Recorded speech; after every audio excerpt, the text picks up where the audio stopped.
ഈശ്വരറ്റം പ്രിയപ്പെട്ടവരെ, തിരുഷ്ട മീഡിയയിലേക്ക് സ്വാഗതം. എവർക്കും ഈശോയിൽ കൃപയും സമാധാനവും.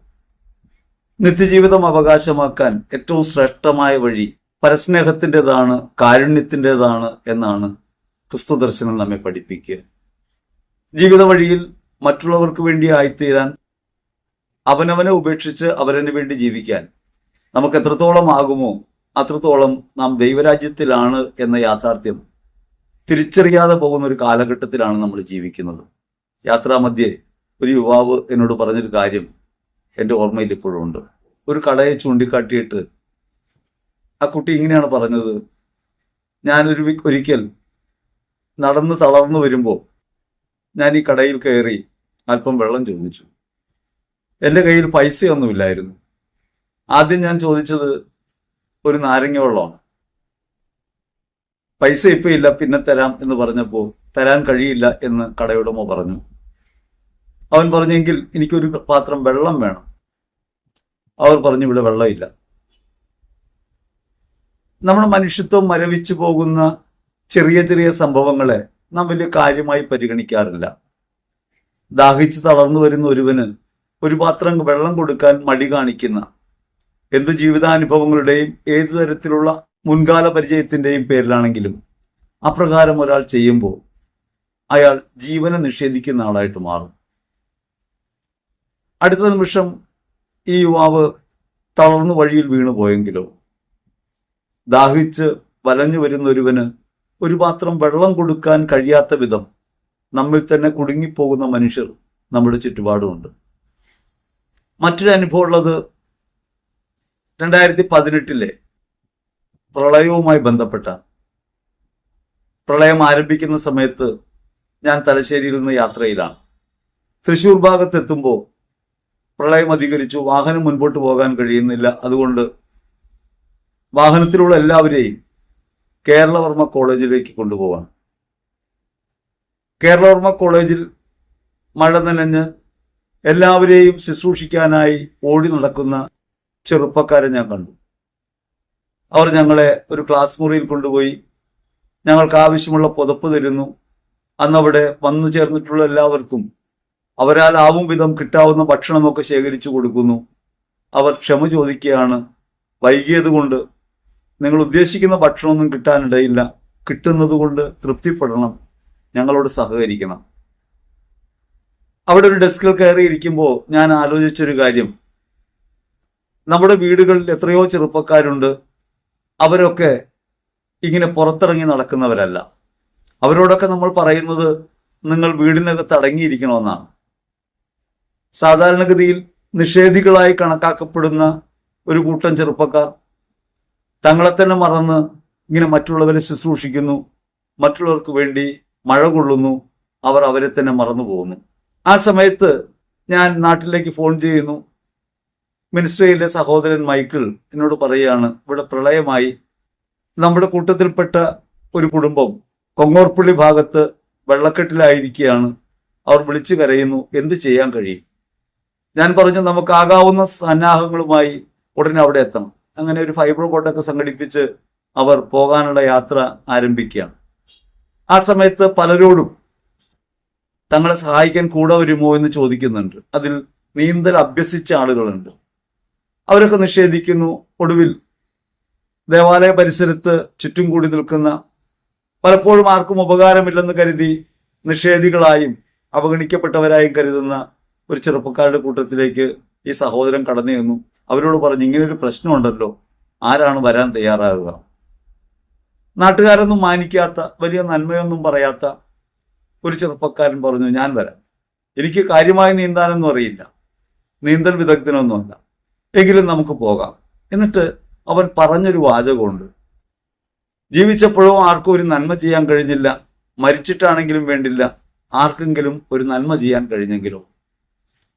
ആ ചെറുപ്പക്കാർ പോയി ആ കുടുംബത്തെ മാത്രമല്ല 100-200 പേരെ അവിടെ നിന്ന് ഈ ഫൈബർ ബോട്ടിന് രക്ഷിക്കുന്ന അനുഭവം ഉണ്ടായി. ഞാൻ പറഞ്ഞു വന്നത്, നമ്മൾ പലപ്പോഴും നല്ലവരെന്ന് കരുതുന്ന, നന്മയുടെ ഭാഗത്ത് നിലനിൽക്കുന്ന, പ്രാർത്ഥിക്കുന്ന, ഒട്ടേറെ ഭക്താഭ്യാസങ്ങളിൽ പങ്കെടുക്കുന്ന ആളുകൾ പലപ്പോഴും അവനവനെ ഉപേക്ഷിച്ച് അവരെ രക്ഷിക്കുന്ന പ്രവൃത്തിയിലേക്ക് പോകുന്നില്ല. അതേസമയം ആർക്കും വേണ്ടാത്തവരെന്ന് കരുതുന്ന, പലപ്പോഴും നിഷേധികളായി പരിഗണിക്കപ്പെടുന്ന ആളുകൾ തങ്ങളെ തന്നെ മറന്ന് അവരിനു വേണ്ടി ജീവിക്കാൻ തീരുമാനമെടുക്കുന്നു. ഒന്ന് ആലോചിച്ച് നോക്കണം. എന്നെ തന്നെ മറന്ന് എനിക്ക് മറ്റുള്ളവർക്കായി സ്വയം മാറിത്തീരാൻ എത്രത്തോളം കഴിയുമോ അവിടെയാണ് ദൈവരാജ്യം അവകാശമാകുക. ഈ സ്വയമുപേക്ഷയുടെ പാത ക്രിസ്തുവിന്റെ ദർശനമാണ്. അവനവനെ പരിത്യജിച്ച് മറ്റുള്ളവർക്ക് വേണ്ടി ആയിത്തീരണമെന്ന് നമ്മെ പഠിപ്പിക്കുന്നത് ക്രിസ്തുവാണ്. വിശുദ്ധ ലൂക്കാ സുവിശേഷത്തിൽ 10-ാം അധ്യായത്തിൽ 25 മുതലുള്ള തിരുവചനങ്ങളിൽ നമുക്ക് കാണാം, അവിടെ നല്ല സമരിയക്കാരന്റെ ഉപമയാണ്. ഒട്ടേറെ പ്രാവശ്യം നാം കേൾക്കുകയും വായിക്കുകയും ധ്യാനിക്കുകയൊക്കെ ചെയ്തിട്ടുള്ള വിഷയമാണ് സമരിയക്കാരൻ്റെത്. നിത്യജീവൻ അവകാശമാക്കാൻ എന്ത് ചെയ്യണം എന്നതിന് ക്രിസ്തു നൽകുന്ന ഉത്തരം, നീ ദൈവത്തെ സ്നേഹിക്കണം, നിന്നെപ്പോലെ നിന്റെ അയൽക്കാരനെയും. ദൈവത്തെ സ്നേഹിക്കുന്നത് വെളിപ്പെടുന്നത് അവനവൻ ഉപേക്ഷ കൊണ്ടാണ്, അഥവാ അവനെ സ്നേഹിച്ചുകൊണ്ടാണ്. അവനില്ലെങ്കിൽ ഞാനില്ല. ഞാൻ ഉണ്ടായിരിക്കുന്നത് മറ്റുള്ളവരുള്ളത് കൊണ്ടാണ്. ഈ മറ്റുള്ളവർക്ക് വേണ്ടി സ്വയം ആയിത്തീരാൻ എനിക്ക് എത്രത്തോളം കഴിയുമോ അവിടെയാണ് എനിക്ക് ദൈവത്തെ വെളിപ്പെടുത്താൻ കഴിയുക. ദൈവത്തിന്റെ സ്നേഹം വെളിപ്പെടുത്താനായി നൽകപ്പെട്ട ഒരു ജീവിതം സ്വന്തം താല്പര്യങ്ങൾക്ക് വേണ്ടി മാത്രം ജീവിക്കുന്നവരായി ചുരുക്കി സെൽഫ് സെന്റേർഡായ ഒരു ജീവിതം നയിച്ചുകൊണ്ട് വിശ്വാസത്തിന്റെ വഴിയിൽ ഒരു ചുവട് പോലും മുൻപോട്ട് വയ്ക്കാൻ നമുക്ക് സാധ്യമല്ല. അതുകൊണ്ടാണ് തിരുസഭ മനോഗുണ പ്രവൃത്തികൾ നമുക്ക് നൽകുന്നത് നന്മയുടെ വഴിയിലൂടെ ചരിക്കാനുള്ള മാർഗമാണ്. ദാഹിക്കുന്നവന് കുടിക്കാൻ കൊടുക്കാനും, വിശക്കുന്നവന് ഭക്ഷണം കൊടുക്കാനും, വസ്ത്രമില്ലാത്തവന് വസ്ത്രം കൊടുക്കാനും, പാർപ്പിടമില്ലാത്തവനെ വസതിയിൽ സ്വീകരിക്കാനും ഈശോ നമ്മെ പഠിപ്പിക്കുന്നുണ്ട്. ഈ സ്വയം ഉപേക്ഷയുടെ വഴിയിലൂടെ എത്രത്തോളം നമുക്ക് മുൻപോട്ട് പോകാൻ കഴിയുന്നുവോ, പരസ്നേഹത്തിലൂന്നി കാരുണ്യത്തിന്റെ പ്രവൃത്തികൾ ചെയ്യാൻ കഴിയുന്നുണ്ടോ, അവിടെ ദൈവത്തെ വെളിപ്പെടുത്തുന്നവരായി നമ്മൾ മാറിത്തീരും. സമരിയക്കാരന്റെ ഉപമയിൽ നമ്മൾ പ്രത്യേകമായിട്ട് കാണുന്നത് ഒരു പുരോഹിതനെയും ലേവായനെയുമാണ്. കൊള്ളയടിക്കപ്പെട്ട ഒരു മനുഷ്യൻ, മുറിവേറ്റ് വഴിയിൽ കിടക്കുന്ന ഒരു മനുഷ്യൻ. അയാളെ കാണുമ്പോൾ പുരോഹിതൻ ന്യായപ്രമാണങ്ങളൊക്കെ കൈവശം വെച്ചിട്ടുള്ള, ന്യായപ്രമാണങ്ങളാണ് ലോകരക്ഷയ്ക്ക് ആവശ്യമെന്ന്, നിത്യജീവിതത്തിന് ആവശ്യമെന്ന് അവകാശപ്പെടുന്നൊരു പുരോഹിതൻ. അയാൾ ഒരു വഴിയിലൂടെ കടന്നു പോവാണ്. അയാൾ മുറിവേറ്റവനെ കാണാതിരുന്നിട്ടല്ല, ഒരുപക്ഷെ അവന് വേണ്ടി പ്രാർത്ഥിക്കുക പോലും അയാൾ ചെയ്തേക്കാം. ദൈവമേ, ഇവനോട് കരുണയായിരിക്കണമേ. അയാൾ കടന്നു പോകുന്നു. നമ്മൾ പലപ്പോഴും ഈ ന്യായപ്രമാണം കയ്യിലെന്തിയ ഒരു പുരോഹിതന്റെ ഭാവത്തിലാണ്. നമുക്ക് നിയമം അറിയാം, കൽപ്പന അറിയാം, സ്നേഹിക്കണമെന്നറിയാം. നമ്മൾ ദൈവത്തിന് അനന്തകാരുണ്യത്തിൽ വിശ്വസിക്കുന്നു, നമ്മൾ പ്രാർത്ഥിക്കുകയാണ്, അവനെ സഹായിക്കണമേ. പക്ഷെ ഒരു ചെറുവിരൽ പോലും നാം അനക്കുന്നില്ല. ലേവായനും ഇതുപോലെ കടന്നു പോകുന്നുണ്ട്. അയാൾ ഈ ഭക്തജീവിതത്തിൽ മുന്നേറുന്ന ഒരാളാണ്. അങ്ങനെ മുന്നേറുന്നയാളും മറ്റുള്ളവരോട് പരിതപിക്കുന്നുണ്ട്, അവരുടെ ദയനീയ അവസ്ഥയെക്കുറിച്ച് പറയുന്നുണ്ട്. പക്ഷേ അവരുടെ ജീവിതത്തിൽ ഇടപെടുന്നയാളായിട്ട് മാറുന്നില്ല. മൂന്നാമത് വരുന്നത് ഒരു സമരിയാക്കാരനാണ്. ഈ സമരിയാക്കാരൻ എന്ന കാര്യം യേശു സൂചിപ്പിക്കാൻ കാരണം, സമരിയ ദൈവപ്രമാണത്തിൽ വിശ്വസിക്കുന്നവരല്ല. അങ്ങനെ ദൈവപ്രമാണത്തിൽ വിശ്വസിക്കാത്ത യഹൂദർ പലപ്പോഴും അകറ്റി നിർത്തുന്ന ഈ സമരിയാക്കാരൻ ഈ മുറിവേറ്റയാളുടെ മുറിവുകൾ വെച്ച് കെട്ടുന്നു, അയാളെ സത്രത്തിൽ കൊണ്ടുപോകുന്നു, പരിചരിക്കുന്നു. അയാൾ യാത്ര തുടരാൻ ഇടയാകുമ്പോൾ സത്രം സൂക്ഷിപ്പുകാരനോട് ഇയാളെ പരിചരിക്കണമെന്നും അയാൾക്ക് വേണ്ടത് ചെയ്തു കൊടുക്കണമെന്നും പറഞ്ഞ് അയാളെ പണം ഏൽപ്പിക്കുന്നു. കൂടുതൽ എന്തെങ്കിലും വന്നാൽ ഞാൻ തിരികെ വരുമ്പോൾ തന്നുകൊള്ളാം എന്ന് പറയുന്നു. ഇങ്ങനെ അവനവന്റെ ജീവിതത്തെ മറ്റുള്ളവർക്ക് വേണ്ടിയുള്ളതാക്കി മാറ്റാൻ തന്റെ വ്യാപാരത്തിനുള്ള വഴിയിൽ നിന്ന് വ്യതിചലിക്കുന്ന, അല്ലെങ്കിൽ തന്റെ മാർഗത്തെ അവഗണിക്കുന്ന, തന്നെക്കാൾ ഉപരിയായി മുറിവേറ്റവനെ കാണുന്ന ഒരു സമരിയാക്കാരൻ, നല്ല സമരിയാക്കാരൻ എന്നാണ് യേശു അയാളെ വിളിക്കുന്നത്. നമ്മുടെ ജീവിതത്തിൽ വിശ്വാസ വഴിയിലാണെന്നും പ്രമാണങ്ങൾ പാലിക്കുന്നുവെന്നും ദൈവവചനം ധ്യാനിക്കുന്നുവെന്നും ഭക്താഭ്യാസങ്ങളിലും ആചരണങ്ങളിലും പങ്കെടുക്കുമെന്നും പറയുമ്പോഴും കാരുണ്യം നഷ്ടപ്പെട്ടു പോകുന്നൊരു ജീവിതമായി നാം സ്വയം മാറിത്തീരുന്നുണ്ടോ എന്ന് പരിശോധിക്കണം. അപരോന്മുഖമാകണം, മറ്റുള്ളവരുടെ ജീവിതത്തിൽ ഇടപെടുന്നതാകണം, വേദനിക്കുന്നവനെ ആശ്വസിപ്പിക്കുന്നതാവണം, മുറിവുകൾ വെച്ച് കിട്ടുന്നതാവണം നമ്മുടെ ജീവിതം. കാരുണ്യം പ്രകാശിപ്പിക്കാത്ത ജീവിതം ദൈവത്തെ അറിഞ്ഞിട്ടില്ല എന്ന പരമാർത്ഥമാണ് ക്രിസ്തു വെളിപ്പെടുത്തുന്നത്. നീ എത്രത്തോളം ദൈവവചനം അറിയുന്നയാളോ, എത്രത്തോളം ഭക്താനുഷ്ഠാനങ്ങളിൽ പങ്കുചേരുന്നയാളോ, എത്രത്തോളം ഈ ലോകത്തോട് ദൈവത്തെക്കുറിച്ച് പറയുന്ന ആളോ ആകുന്നത് കൊണ്ട് കാര്യമില്ല. യഥാർത്ഥത്തിൽ നിന്റെ ജീവിതത്തിന്റെ ഓരോ നിമിഷവും മറ്റുള്ളവരെ പരിഗണിക്കുന്നതായിട്ട് മാറണം എന്നാണ് ക്രിസ്തു പഠിപ്പിക്കുക. അതിന് വേറൊരു അർത്ഥത്തിൽ പറഞ്ഞാൽ, ആത്മനിഷ്ഠമായ ഒന്നിനെ തിരിച്ചറിയുന്നത് അപരത്വത്തിലാണ്. ആത്മത്തെ അപരത്തിൽ കണ്ടെത്താൻ പഠിക്കുക. അപരത്തെ സ്നേഹിക്കുമ്പോഴും അവരത്തോട് കരുണ കാണിക്കുമ്പോഴുമാണ് ആത്മം വെളിപ്പെടുക. ദൈവം നമ്മിൽ അനുഭവമാകണമെങ്കിൽ നമ്മുടെ ജീവിതത്തിൽ നാം മറ്റുള്ളവർക്ക് വേണ്ടി ആയിത്തീർന്നേ മതിയാകൂ എന്നൊരു പാഠം അതിനകത്തുണ്ട്. നിത്യജീവൻ അവകാശമാകുന്നത് അവിടെ വെച്ചാണ്. മറ്റുള്ളവരുടെ വേദനയിൽ, മറ്റുള്ളവരുടെ കഷ്ടതയിൽ, ഞെരുക്കത്തിൽ അവരോടൊപ്പമായി തീരുക, അവരോന്മുഖമാകുക, മറ്റുള്ളവരെ ജീവിതത്തിന്റെ കേന്ദ്രമായി തിരിച്ചറിയാൻ പഠിക്കുക. ദൈവത്തെ അനുഭവിക്കാൻ ഏറ്റവും ലളിതമായ മാർഗം ധ്യാനമല്ല. പലപ്പോഴും നമ്മൾ ധരിക്കുന്നത് ധ്യാനിക്കുമ്പോൾ ദൈവം വെളിപ്പെട്ടു, ദർശനം കണ്ടു, അങ്ങനെ ദൈവത്തെ മനസ്സിലാക്കാൻ കഴിയുമെന്നാണ്. ദൈവം നമ്മോട് സംസാരിക്കുന്ന ഒരേ ഒരു കാര്യം പരസ്നേഹത്തെക്കുറിച്ചാണ്. നിങ്ങൾ മറ്റുള്ളവരെ സ്നേഹിക്കണം. അവരത്തെ സ്നേഹിക്കുകയും അവരത്തെ തിരിച്ചറിയുകയും അവരത്തെ പ്രധാനപ്പെട്ടതായി തിരിച്ചറിയുകയും ചെയ്യുമ്പോഴാണ് നമ്മുടെ ജീവിതത്തിൽ ആത്മബോധം ഉണരുക. നമ്മൾ അവരത്തെ വകഞ്ഞു മാറ്റി വേർതിരിച്ച് ഞാനെന്ന സത്വത്തെ ഉറപ്പിക്കാൻ ശ്രമിക്കുകയാണ്. അങ്ങനെ അവരത്തെ വകഞ്ഞു മാറ്റി ആത്മത്തെ സാക്ഷാത്കരിക്കാനുള്ള നമ്മുടെ തത്രപ്പാടുകളെല്ലാം യഥാർത്ഥത്തിൽ ചെയ്യുന്നത് അപരത്വ നിഷേധമാണ്. അത് ദൈവനിഷേധമാണ്. ദൈവത്തിന്റെ കാരുണ്യവും സ്നേഹവും വെളിപ്പെടുത്തി ഈ ലോകത്ത് ക്രിസ്തുവിനെ അവതരിപ്പിക്കുകയാണ് യഥാർത്ഥമായ സുവിശേഷ മാർഗം. നാം വിളിക്കപ്പെടുന്നത് ക്രൈസ്തവ ധർമ്മം ഈ ലോകത്തിന് പരിചയപ്പെടുത്താനാണ്. ആനുകാലിക ലോകത്ത് മറ്റുള്ളവർക്ക് ക്രിസ്തുവിനെ വെളിപ്പെടുത്തി കൊടുക്കാൻ എത്രത്തോളം നമുക്കാകുന്നുണ്ട് നമ്മുടെ കാരുണ്യ പ്രവൃത്തി വഴി, സ്നേഹപ്രവൃത്തി വഴി, അത്രത്തോളമാണ് അവനവനിലുള്ള ദൈവാനുഭവത്തെ നമുക്ക് വീണ്ടെടുക്കാനാകുക. നമുക്ക് നഷ്ടപ്പെട്ടു പോയ ദൈവാനുഭവം എവിടെയാണ്? ദൈവത്തോടുള്ള അനുസരണത്തിൽ നിന്നുള്ള വീഴ്ചയായിട്ടാണ്. ദൈവത്തോടുള്ള അനുസരണക്കേടിന് കാരണമായി മാറുന്നത് തനിക്ക് തന്നെ ഗുണകരമാകുന്നവയെ കണ്ടെത്താനുള്ള, തന്റെ ജീവൻ നിലനിർത്താനുള്ള പ്രയത്നങ്ങളാണ്. അതുകൊണ്ടാണ് കണ്ണിന് കൗതുകരം, ആസ്വാദ്യം, അറിവേകാൻ കഴിയുമെന്നതിനാൽ അഭികാമ്യമെന്ന് കണ്ട് അവൾ അത് പറിച്ചു തന്നു. എന്റെ ഇഷ്ടമാണ്, എന്റെ ജീവിതമാണ്, എന്റെ താല്പര്യമാണ് പ്രധാനം. എന്റെ താല്പര്യത്തിലൂന്നി, എന്റെ ഇഷ്ടത്തിലൂന്നി എന്റെ ജീവിതത്തിന് പരമപ്രധാനമായി ഞാൻ തിരിച്ചറിഞ്ഞ് ജീവിക്കുമ്പോൾ വാസ്തവത്തിൽ ഞാൻ ദൈവകൽപ്പനയെ പുറമോടിയായി കൊണ്ടു നടക്കുന്നു. അകത്ത് ദൈവസ്നേഹത്തിന്റെ തരിമ്പുമില്ലാത്തവരായി നമ്മൾ മാറിപ്പോകുന്നു. ഈ ഒരു അനുഭവം നമ്മുടെ ജീവിതത്തെ പരിശോധിച്ച് നമുക്ക് കാണാം. എത്രത്തോളം എന്റെ ജീവിതം എനിക്ക് വേണ്ടിയല്ലെന്നും അത് ലോകത്തിനു വേണ്ടിയാണെന്നും തിരിച്ചറിഞ്ഞ് ജീവിക്കാൻ നമുക്ക് കഴിയുന്നുണ്ട്. ദൈവവചനം മുഴുവൻ പഠിക്കുന്നു, കാണാതെ പഠിക്കുന്നു, 1000 തവണ എഴുതുന്നു. ദൈവവചനത്തെ ജീവിതത്തിൽ പരമപ്രധാനമായി നാം പ്രഖ്യാപിക്കുന്നു. പക്ഷേ ആ പരമപ്രധാനമായ ദൈവവചനമാവുന്ന ക്രിസ്തു നമ്മോട് പറയുന്ന കാരുണ്യത്തിന്റെ വഴിയെ നാം കൈപിടിയുന്നു.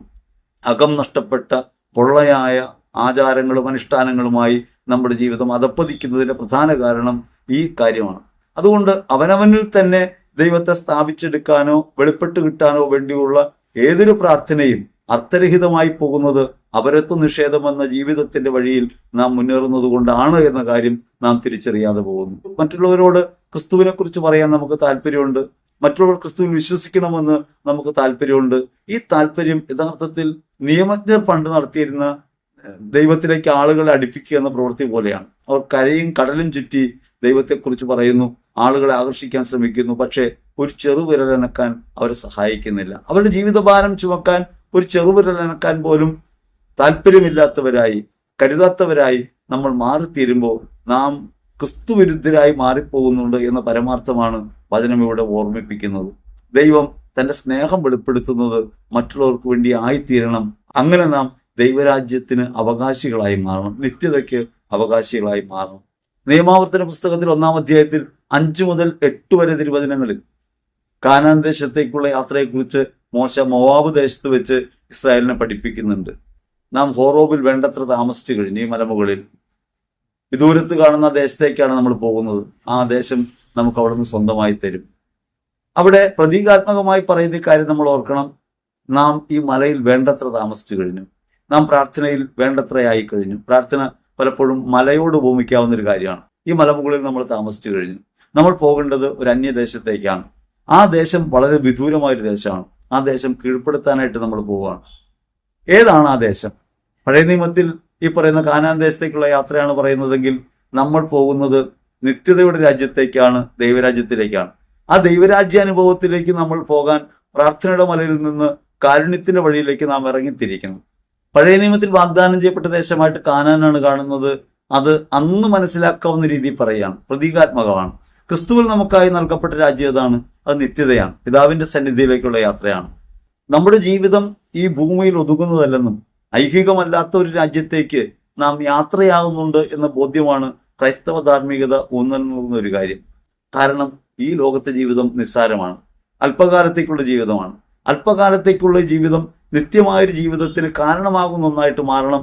ഇങ്ങനെ നമുക്ക് വേണ്ടി വാഗ്ദാനം ചെയ്യപ്പെട്ട സ്വർഗീയ ജെറുസലേമിലേക്ക്, ദൈവരാജ്യത്തിലേക്കുള്ള യാത്രയിൽ നാം എപ്രകാരമായിരിക്കണം? പ്രാർത്ഥനയിൽ നിന്ന് നാം സമതലങ്ങളിലേക്കും മരുഭൂമിയിലേക്കും ഒക്കെ ഇറങ്ങിച്ചെല്ലേണ്ടതുണ്ട്. മോശ പറയുന്നത് പ്രാർത്ഥനയുടെ മലയിൽ നിന്ന് സമതലങ്ങളിലേക്ക്, മരുഭൂമിയിലേക്ക്, കടൽ തീരത്തേക്ക് ഒക്കെ നിങ്ങൾ ഇറങ്ങണം. നമുക്ക് അപ്പോസ്തലന്മാരെ തിരഞ്ഞെടുക്കുന്ന സംഭവത്തിൽ ഈ ഒരു കാര്യം നമുക്ക് കാണാം. മലമുകളിൽ വെച്ച് പ്രാർത്ഥന കഴിഞ്ഞ് അപ്പോസ്തലന്മാരെയൊക്കെ തിരഞ്ഞെടുത്തിട്ട് അവർ താഴ്വാരത്തിലേക്ക് വരികയാണ്. ഈ താഴ്വാരത്തിലേക്ക് ഇറങ്ങുക എന്നതിന് പ്രധാനമായൊരു അർത്ഥം നമ്മൾ കാണേണ്ടത് ജീവിതത്തിന്റെ താഴ്വാരങ്ങളിലേക്ക്, മനുഷ്യരുടെ ഇടയിലേക്ക് നാം ഇറങ്ങണം. ആൾക്കൂട്ടത്തിനിടയിലാണ് നമുക്ക് നമ്മെ കാണാൻ പറ്റുക, മറ്റുള്ളവരിലാണ് നമുക്ക് കാണാൻ പറ്റുക. ജലത്തിൽ മത്സ്യം എങ്ങനെയെന്ന പോലെ സമൂഹത്തിലാണ് നമ്മുടെ ജീവിതം വെളിപ്പെടേണ്ടത്. അത് കാരുണ്യമായിട്ടാണ്, സ്നേഹമായിട്ടാണ്. മറ്റുള്ളവരിൽ നമ്മുടെ ജീവിതം ജീവൻ നൽകുന്ന ഒന്നായി എത്രത്തോളം കാണപ്പെടുന്നുവോ, അവരെന്റെ ജീവിതത്തിൽ എത്രത്തോളം നാം തുണയായി മാറുന്നുവോ, മറ്റുള്ളവരിൽ നാം നമ്മെ തന്നെ കണ്ടെടുക്കുകയാണ് യഥാർത്ഥത്തിൽ നമ്മെ നാം അനുഭവിക്കുന്നത് അപരത്തിലാണ് നാം തിരിച്ചറിയണം. അതുകൊണ്ട് അപരത്വ നിഷേധത്തിന്റെ ഒരു കാലത്ത് മറ്റുള്ളവരെ വകഞ്ഞു മാറ്റി അവനവനെ സ്ഥാപിച്ചെടുക്കാനുള്ള വ്യഗ്രതയിൽ നാം ഓടുന്ന ഈ കാലത്ത് നാം തിരിച്ചറിയാതെ പോകുന്നുവെന്ന് ക്രിസ്തു മാർഗത്തിൽ പ്രധാനപ്പെട്ടത് അപരോന്മുഖമായ ജീവിതമാണ്, കാരുണ്യത്തിന്റെ ജീവിതമാണ്. മറ്റുള്ളവരിൽ എത്രത്തോളം നമുക്ക് ക്രിസ്തുവിനെ കണ്ട് സ്നേഹിക്കാൻ കഴിയുന്നുവോ, അവരിനു വേണ്ടി ആയിത്തീരാൻ കഴിയുന്നുവോ, അത്രത്തോളം നമുക്ക് നമ്മെ തന്നെ വീണ്ടെടുക്കാനാവും. ക്രിസ്തുവിന്റെ വീണ്ടെടുപ്പ് നാം അനുഭവിക്കണമെങ്കിൽ, ക്രിസ്തു രാജ്യത്തിന്റെ മഹത്വം നാം അനുഭവിക്കണമെങ്കിൽ നാം നമ്മിൽ നിന്ന് പുറത്തു കിടക്കേണ്ടതുണ്ട്. പഴയ നിയമത്തിൽ ദൈവത്തെ തിരിച്ചറിയാതെ പോകുന്ന ദൈവജനത്തെക്കുറിച്ച് യെശയ്യാ പ്രവാചകനിലൂടെ ദൈവം സംസാരിക്കുന്നുണ്ട്. കാളതന്റെ ഉടയവനറിയുന്നു, കഴുതന്റെ യജമാന്റെ തൊഴുത്തറിയുന്നു, എന്റെ ജനം അറിയുന്നില്ലല്ലോ. ദൈവത്തിന്റെ സന്നിധിയിലേക്ക് തിരികെ പോകുക എന്നതിനർത്ഥം ദൈവത്തിന്റെ സ്നേഹത്തെ പ്രകാശിപ്പിക്കുന്നവരായി ജീവിക്കുക എന്നുള്ളതാണ്, അപരോന്മുഖമായി ജീവിക്കുക എന്നുള്ളതാണ്, മറ്റുള്ളവർ കാരുണ്യമുള്ളവരായിട്ട് മാറുക എന്നുള്ളതാണ്. നമുക്ക് നമ്മുടെ ജീവിതത്തിൽ പലപ്പോഴും കാണാൻ കഴിയാതെ പോകുന്നുവെന്ന് മറ്റുള്ള സ്നേഹപ്രവൃത്തിയായി ജീവിതം മാറ്റുന്നില്ല നമ്മളെന്നാണ്. സാഹോദര്യത്തിലേക്ക്, സ്നേഹത്തിലേക്ക് വളരാനായിട്ട് വിളിക്കപ്പെട്ട നാം എങ്ങനെയാണ് ജീവിക്കുന്നത്? നമുക്ക് വളരെ നിസ്സാരമായിട്ട് കാണാം. സാംസ്കാരികമായി ഉയർന്നെന്നും സാങ്കേതികമായി വളർന്നുവെന്നും ഒക്കെ അഭിമാനിക്കുന്ന നമ്മൾ സാഹോദര്യ നിഷേധം പലപ്പോഴും നടത്തുന്നുണ്ട്. ഈ ലോകത്ത് ആധുനികതയുടെ പ്രധാന അടയാളമായിട്ട് കാണേണ്ടത് ഈ പറഞ്ഞ സാഹോദര്യ ബോധമാണ്. അവനവനെ പരിത്യജിച്ച് അവരിന് വേണ്ടി ആയിത്തീരുക എന്നുള്ളതാണ്. ലോകം എന്നും കണ്ട ഉന്നത മൂല്യങ്ങളിലൊന്ന് സ്വയം നിഷേധത്തിൻ്റെതും അപരോന്മുഖമായ ജീവിതത്തിൻ്റെതുമാണ്. സാക്രിഫിഷ്യലായ ഒരു മൂല്യമാണ് സ്നേഹത്തിനുള്ളത്. ആ സ്നേഹം പ്രകാശിപ്പിക്കലാണ്. ആ സ്നേഹം നമുക്ക് പ്രകാശിപ്പിക്കാൻ കഴിയാതെ പോകുന്നതിന്റെ നിരവധിയായ അടയാളങ്ങൾ നമ്മുടെ ജീവിത പരിസരങ്ങളിൽ നമുക്ക് കാണാം. അതുകൊണ്ട് നഗരങ്ങളിലെ മാലിന്യം നമ്മൾ ഗ്രാമാതിർത്തികളിൽ കൊണ്ടുപോയിടും. ഗ്രാമങ്ങളൊക്കെ ഇത് സഹിച്ചുകൊള്ളണമെന്നാണ്. നഗരത്തിലെ മാലിന്യം കൊണ്ടുപോയിടും. നാം നമ്മുടെ വീട്ടിലുണ്ടാകുന്ന മാലിന്യം എങ്ങനെയാണ്? അത് അടുത്ത പറമ്പിലേക്ക് വലിച്ചെറിയും. അവരൻ എൻ്റെ സഹോദരനാണ് എന്ന് കരുതാൻ എനിക്ക് കഴിയുന്നില്ല. വാഹനം പാർക്ക് ചെയ്യുന്ന കാര്യത്തിലാണെങ്കിലും മറ്റുള്ളവരോട് ഇടപഴകുന്ന കാര്യത്തിലാണെങ്കിലും സ്വന്തം താല്പര്യങ്ങളെ മുൻനിർത്തിയുള്ളൊരു ജീവിതമാണ് നാം ഇന്ന് നയിച്ചു പോകുന്നത്.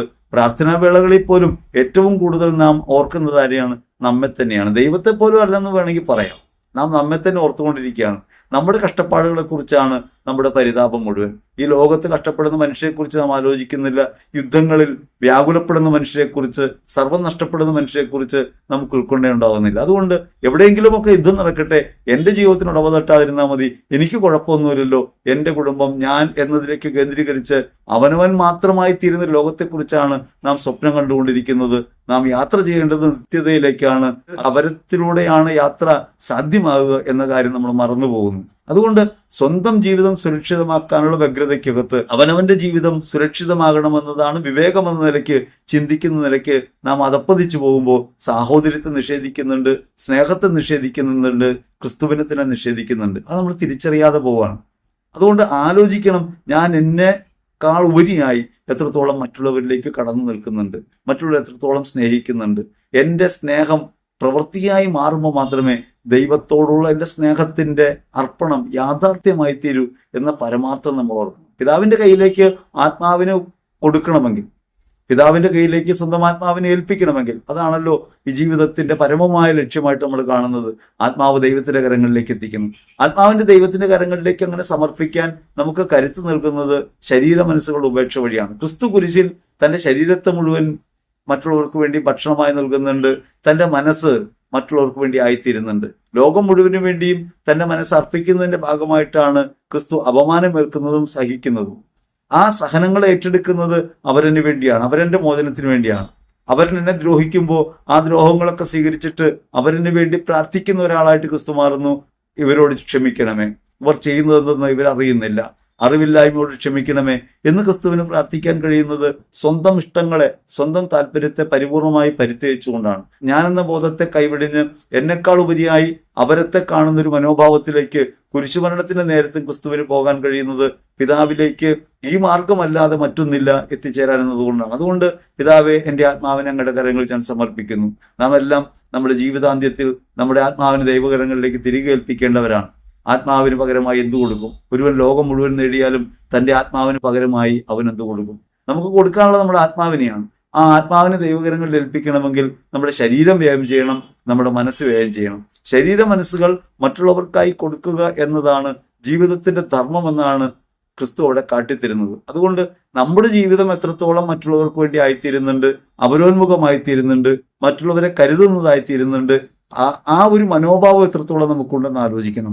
ഇറാനിലെ ആളുകൾ വേദനിക്കുമ്പോൾ, ഗസയിലെ ആളുകൾ പീഡിപ്പിക്കപ്പെടുമ്പോൾ, ലോകത്തെവിടെയും മുറിവേൽപ്പിക്കപ്പെടുകയും തകർക്കപ്പെടുകയും ചെയ്യുന്ന മനുഷ്യരെക്കുറിച്ച് ഹൃദയം ആകുലപ്പെടുന്നുണ്ട്.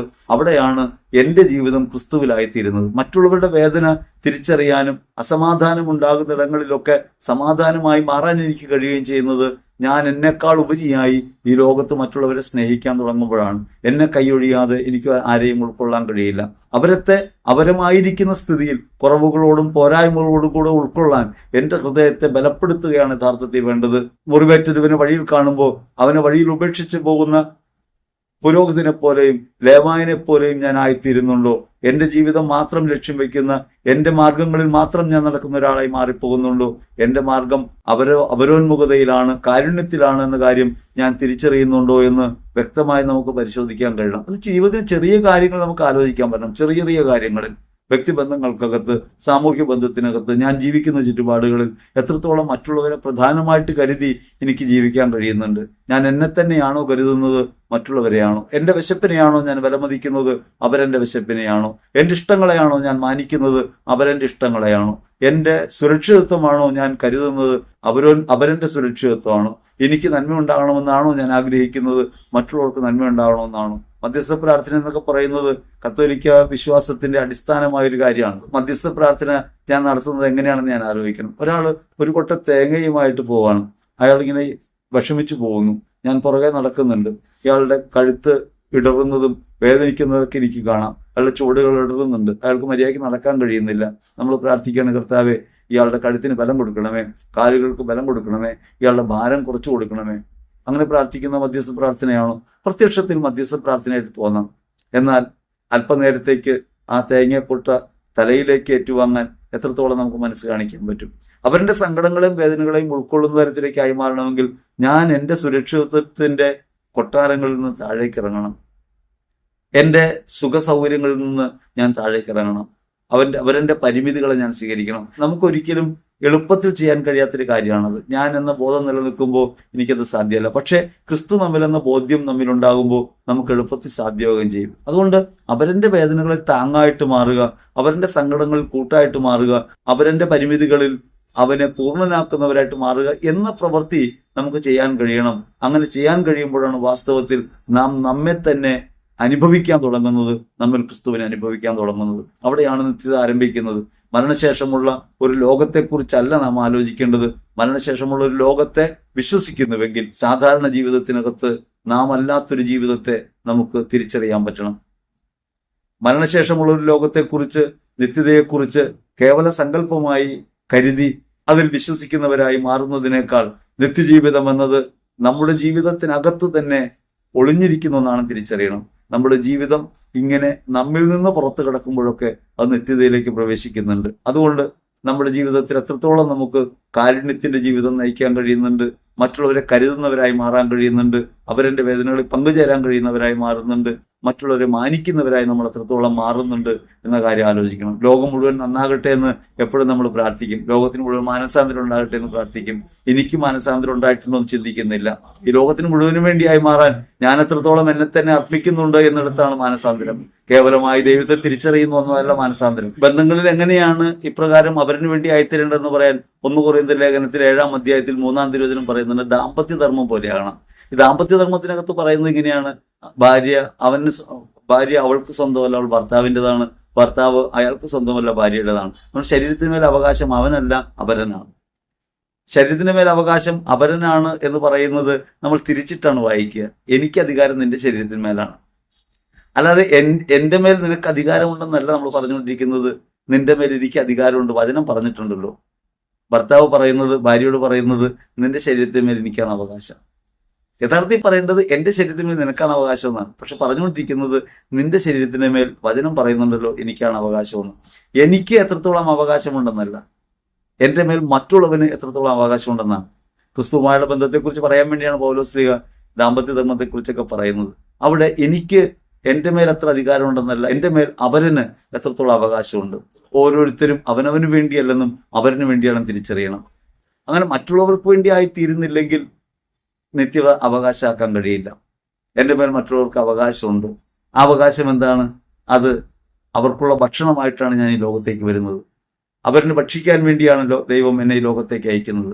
മറ്റുള്ളവർക്ക് വേണ്ടിയുള്ള സമ്മാനമാണ് നമ്മുടെ ജീവിതം. അത് എത്രത്തോളം നമുക്ക് തിരിച്ചറിയാൻ കഴിയുന്നുണ്ട് എന്ന് പരിശോധിക്കണം. ഈശോയേറ്റവും പ്രിയപ്പെട്ടവരെ, ഭക്താഭ്യാസങ്ങളിലും ആചരണങ്ങളിലും ഒക്കെ പുരോഗമിച്ചവരാണ് നമ്മൾ. നിത്യത അവകാശമാക്കാൻ വേണ്ടി പ്രാർത്ഥനയുടെ വഴിയെ ചരിക്കുന്നവരാണ് നമ്മൾ. ധ്യാനമാർഗങ്ങളിലും പരിത്യാഗ പ്രവൃത്തികളിലും ഒക്കെ ഏർപ്പെടുന്നവരാണ് നമ്മൾ. ദൈവത്തെക്കുറിച്ച് ആഴമായി അറിയാൻ നിരന്തരമായി ശ്രമിക്കുന്നവരാണ് നമ്മൾ. നാം അറിയാതെ പോകുന്നത് നമുക്ക് നൽകപ്പെട്ട ജീവിതം എങ്ങനെയാണ് പ്രായോഗികമായി ദൈവാനുഭവത്തിന്റെ വേദിയാക്കി മാറ്റുക എന്നുള്ളതാണ്. ഭക്താനുഷ്ഠാനങ്ങളും ആചാരങ്ങളും ഒക്കെ നമ്മെ കൊണ്ടെത്തിക്കേണ്ടത് ഈ വഴിയിലേക്കാണ്. ഓരോ പരിശുദ്ധ കുർബാനയിലും സ്വയം അർപ്പിക്കുന്നവരായി നാം മാറേണ്ടത് അവരന് വേണ്ടി ജീവിക്കാമെന്ന ഉറപ്പ് കൊടുക്കലാണ്. പരിശുദ്ധ കുർബാനയിൽ നമ്മുടെ ശരീര മനസ്സുകളെ നാം ബലിമേശയിൽ അപ്പത്തോടും വീഞ്ഞിനോടും ഒപ്പം ചേർത്ത് അർപ്പിക്കുമ്പോൾ, ബലിവസ്തുവായി നാം മാറുമ്പോൾ നാം ക്രിസ്തുവിനെ സ്വീകരിക്കുന്നു. അപ്പവും വീഞ്ഞും ക്രിസ്തു ശരീരമായി മാറുമ്പോൾ ആ സത്താമാറ്റം യഥാർത്ഥത്തിൽ ഉൾക്കൊള്ളുന്നവരായി നമുക്ക് മാറാൻ പറ്റണം. ദൈവയ്ക്ക് ശുശ്രൂഷയിൽ ക്രിസ്തുവിനെ നാം സ്വീകരിക്കുമ്പോൾ നാം അർപ്പിച്ചവയ്ക്ക് പകരം ക്രിസ്തുവിനെ ഉൾക്കൊള്ളുകയാണ്. അതുകൊണ്ട് എൻ്റെ ഇഷ്ടങ്ങളും താല്പര്യങ്ങളും ഉപേക്ഷിച്ച് ക്രിസ്തുവിനെ ഉൾക്കൊണ്ട് ക്രിസ്തുവായി ഈ ലോകത്ത് ജീവിക്കാൻ കഴിയണം. വാക്കിലല്ല, പ്രവൃത്തിയിൽ സ്നേഹിക്കാൻ കഴിയണം. സ്നേഹം കാരുണ്യമായി മാറണം. കാരുണ്യം എന്നത് മറ്റൊരാളുടെ തോന്നുന്ന ഒരു ദീനാനുകമ്പയല്ല, ഒരു സഹതാപമല്ല. പകരം അവരനെ തിരിച്ചറിയാനുള്ള ശേഷിയാണ്. അവന് ക്രിസ്തുവിനെ കാണാൻ, അവന് വേണ്ടിയായിരിക്കാൻ ജീവിതം എത്രത്തോളം നമുക്ക് അർപ്പിക്കാൻ കഴിയുന്നുവോ അവിടെയാണ് നാം ക്രിസ്തുവിന്റെ സന്നിധിയിൽ സ്വീകാര്യരായിട്ട് മാറുക. അങ്ങനെ ക്രിസ്തുവിനെ ആനുകാലിക ലോകത്ത് അവതരിപ്പിക്കാൻ, കാരുണ്യമായി അനുഭവപ്പെടുത്താൻ നമുക്ക് എത്രത്തോളം കഴിയുന്നുണ്ട് അവിടെയാണ് നമുക്ക് ക്രിസ്തു അനുഭവം ഉണ്ടാകുക. ഇങ്ങനെ അവരിന് വേണ്ടി ആയിത്തീരുന്ന ഒരാൾക്ക് ക്രിസ്തുവിനെ അനുഭവിക്കാൻ കഴിയും. സാധാരണഗതിയിൽ നമ്മൾ ആലോചിക്കണം, വചനമറിയാം, പ്രാർത്ഥനകളറിയാം, ആചാരാനുഷ്ഠാനങ്ങളുടെ ഭാഗഭാഗിത്വമുണ്ട്. ക്രൈസ്തവൻ എന്ന നിലയ്ക്ക് അഭിമാനിക്കുന്നു. ഈ അഭിമാനിക്കുന്നവൻ ക്രിസ്തുവിൽ അഭിമാനിക്കണം. ഈ വചനം എന്നോട് പറയുന്നത് മുറിച്ചു വിളമ്പാനാണ്, കാരുണ്യം കാണിക്കാനാണ്. ന്യായപ്രമാണങ്ങളെല്ലാം കൈയടക്കി വെച്ച് എല്ലാ അറിവിൻ്റെയും ഉറവിടമാണെന്ന് കരുതി, ദൈവത്തെ തിരിച്ചറിയുന്നവനാണെന്ന് കരുതി ഒരു മിഥ്യാസ്വർഗത്തിലല്ല ജീവിക്കേണ്ടത്. യഥാർത്ഥ സ്വർഗം ജീവിത പ്രവൃത്തി വഴി അനുഭവേദ്യമാകുന്നത് സ്വയം ഉപേക്ഷയിലാണ്, അവരിന് വേണ്ടി ആയിത്തീരുന്നതിലാണ്. അതുകൊണ്ട് എത്രത്തോളം നമുക്ക് ഈ ലോകത്ത് ക്രിസ്തുവിന്റെ കാരുണ്യത്തെ വെളിപ്പെടുത്താൻ കഴിയുമോ അത്രത്തോളം ക്രിസ്തു അനുഭവത്തിൽ നമുക്ക് മുന്നേറാൻ കഴിയും. നിത്യത ആ ജീവിതം അനുഭവിക്കാൻ തുടങ്ങും. നിത്യതയുടെ മുന്നാസ്വാദനമാണ് ഭൗതിക ജീവിതം. ഭൗതിക ജീവിതത്തിൽ നമുക്ക് നൽകപ്പെട്ട ശരീര മനസ്സുകളെ മറ്റുള്ളവർക്കായി വ്യയം ചെയ്യാൻ, നമ്മെയും നമുക്കുള്ളവയെയും മറ്റുള്ളവരുമായി പങ്കുവയ്ക്കാൻ, അവരെൻ്റെ സങ്കടങ്ങളിലും ദീനതയിലും അവനോടൊപ്പം പങ്കുചേരാൻ, മറ്റുള്ളവരെ കരുതുന്നവരാകാൻ എത്രത്തോളം നമുക്ക് കഴിയുന്നുവോ അത്രത്തോളം ദൈവത്തിന്റെ കരുതൽ നമുക്ക് അനുഭവിക്കാൻ കഴിയും. അത്രത്തോളം ദൈവസ്നേഹം അനുഭവിക്കാൻ കഴിയും. അത്രത്തോളം നിത്യതയിൽ അവനോടുകൂടിയുള്ള ജീവിതം നാം ആസ്വദിക്കാൻ തുടങ്ങും. അപ്രകാരമായി തീരുമ്പോഴാണ് നിത്യതയെക്കുറിച്ച്, ഐഹികമല്ലാത്ത ക്രിസ്തുവിന്റെ രാജ്യത്തെക്കുറിച്ച് ഉറപ്പുള്ളവരായിട്ട് മാറാൻ നമുക്ക് കഴിയുക. കാണപ്പെടാത്തൊരു ലോകത്തെക്കുറിച്ച് ഹൃദയം നമ്മെ എത്രത്തോളം ബോധ്യപ്പെടുത്തുന്നുവോ അത്രത്തോളം കാണപ്പെടുന്ന ലോകത്ത് അവരിന് വേണ്ടിയായി തീരാൻ നമുക്ക് കഴിയണം. തൊട്ടടുത്തുള്ള സ്നേഹിതനെ കാണാൻ കഴിയാതെ പോകുന്നവനും ദൈവത്തെ കാണാൻ കഴിയില്ല. ഉള്ളൂര് പാടുന്നുണ്ടല്ലോ, അടുത്തു നിൽപ്പോർ അനുജനെ നോക്കാൻ അഷ്ടികളില്ലാത്തവർക്ക് അരൂപനീശ്വരൻ അദൃശ്യനായാൽ അതിലെന്ത് ആശ്ചര്യം. ദൈവത്തെ കണ്ടുമുട്ടിയില്ലെന്ന് തോന്നുന്നുവെങ്കിൽ, ദൈവാനുഭവമില്ലെന്ന് തോന്നുന്നുവെങ്കിൽ തിരിച്ചറിയേണ്ടത്, ഞാൻ മലമുകളിൽ നിന്ന് താഴേക്കിറങ്ങണം, സമതലങ്ങളിലേക്ക്, മലമ്പ്രദേശങ്ങളിലേക്ക്, കടൽ തീരങ്ങളിലേക്ക് ഞാൻ ഇറങ്ങണം. പട്ടിണിയും വേദനയും നഗ്നതയും ഈ ലോകത്തെ മൂടുമ്പോൾ അപരത്വ നിഷേധത്തിൽ നിന്ന് നാം ചുവടിറങ്ങണം. ഞാനായിരിക്കാനും ഞാനും ദൈവവും എന്ന ബന്ധത്തിലേക്ക് ആഴപ്പെടാനും വേണ്ടി ഗുഹകളിലേക്കല്ല പോകേണ്ടത്, ജനമധ്യത്തിലേക്കാണ്, അവരുടെ ഹൃദയങ്ങളിലേക്കാണ്. മറ്റുള്ളവരുടെ വേദനകൾ ഒപ്പുന്നവരായി മാറുമ്പോൾ ഹൃദയം നാഥിനെ തിരിച്ചറിയും, അകക്കാമ്പിലേക്ക് തിരിയും, ദൈവാനുഭവം ഉണ്ടാവും. അറിഞ്ഞ വചനം ജീവിതത്തിൽ പ്രായോഗികമാക്കാൻ പറ്റണം. അറിഞ്ഞ വചനം ജീവിതത്തിൽ അപ്പോഴാണ് ഭക്ഷണമായിട്ട് മാറുക. ഞാൻ ഭക്ഷിക്കുന്നത് എൻ്റെ ഊർജമായി പുറത്തു വരും. ഞാൻ ക്രിസ്തുവിനെ ഭക്ഷിക്കുമ്പോൾ ക്രിസ്തുവായി എനിക്ക് പ്രവർത്തിക്കാൻ കഴിയേണ്ടതുണ്ട്.